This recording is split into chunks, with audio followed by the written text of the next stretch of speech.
by virtue of the powers vested in me by the Constitution and by law, I have to declare martial law in the Mindanao group of violence for a period that exceeding 60 days, effective as of May 23, 2017. Nagkasagupa sa Marawi City ang mga sundalo at mga hinihila ng miyembro ng Maute Group.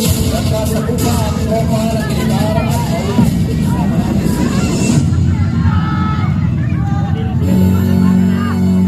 at nandun na sila eh. Nakapusto na sila bago tayo pumasok.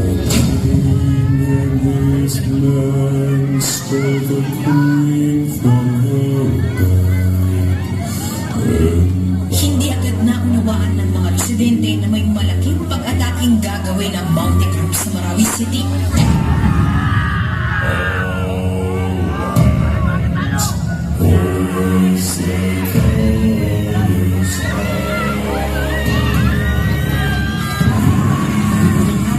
Makikita ang ilang residente nakatitig lang sa mga lalaking nakaitim. Ang iba, sige lang sa pagbiyahe. I am ordering you to crush. Walang stop.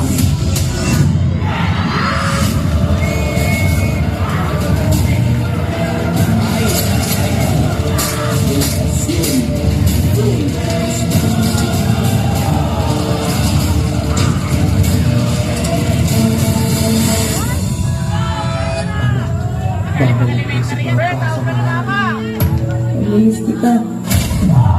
Papa.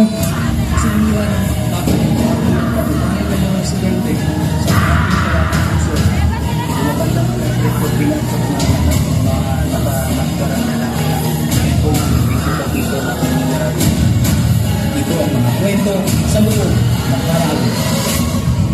Marahil ang pinakamatagal na giyera sa Pilipinas sa kasaysayan sa loob ng isang puso. Nasasaksikan natin ang malagitasan at pagkakas ng ating mga sundalo. Mga teroristang Hunda at Omar Fatim. Lahat ng tatanong matutulungan kakayaan nila sa isang pagkakas. Itigil na ang ingay. Tama na ang putukan. Itigil na ang digmaan. I will not talk anymore kasi marami na ang sundalo pinatay.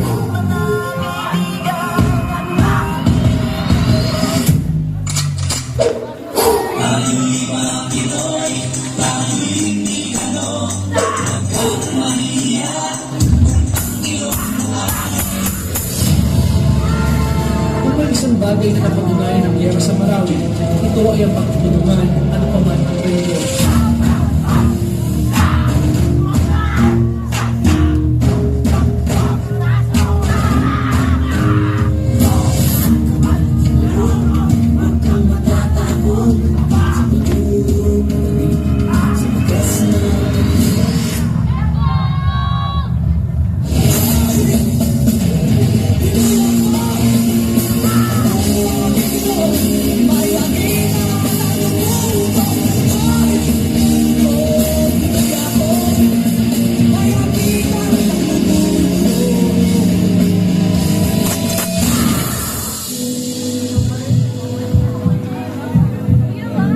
Papa, sinulat ko to para sabihin.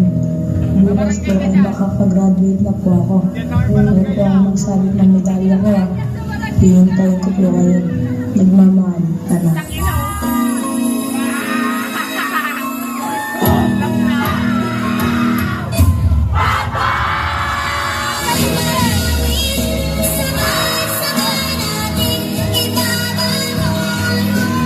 Bumangon ka pa.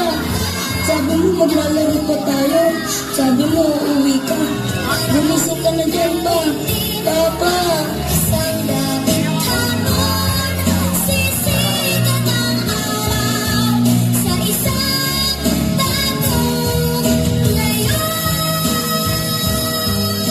Itigil na ang digmaan.